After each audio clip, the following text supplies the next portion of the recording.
उमर ज़हूर कौन है? नॉर्वे में ये फैमिली रहती थी। 4 भाई हैं। 4 में से 3 भाई जो हैं वो नॉर्वे में जेल में हैं, क्रिमिनल केसेस में। ख़ुद उमर ज़हूर के ऊपर मनी लॉन्ड्रिंग का केस हुआ। मनी लॉन्ड्रिंग के केस में उमर ज़हूर नॉर्वे को छोड़ के वो दुबई में आकर रहने लगा और दुबई में भी इनकी जो एक्टिविटीज़ हैं वो नोटोरियस है।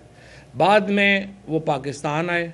पाकिस्तान में एक मॉडल सोफ़िया मिर्ज़ा से उमर ज़हूर ने शादी की। सोफ़िया मिर्ज़ा और उमर ज़हूर का जो केस है वो इस वक्त अगर आप गूगल में सर्च करेंगे तो आपको तमाम तफसीलात मिल जाएंगी। मैं उसमें जाना नहीं चाहता, एक निजी मामला है।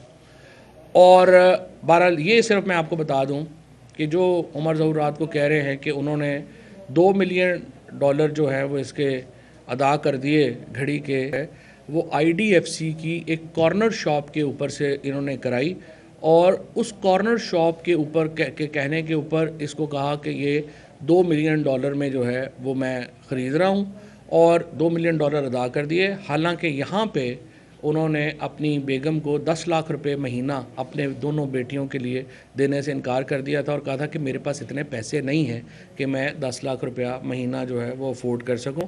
लेकिन बहरहाल उमर ज़हूर की जो अपनी हिस्ट्री है वो बहुत शेडी है। यहाँ से भी जाली कागज़ात के ज़रिए वो अपने बच्चों को दुबई लेके गए। अगर आप हिस्ट्री देखें तो शहज़ाद अकबर से उमर ज़हूर की एक तवील मुखासमत रही है, क्योंकि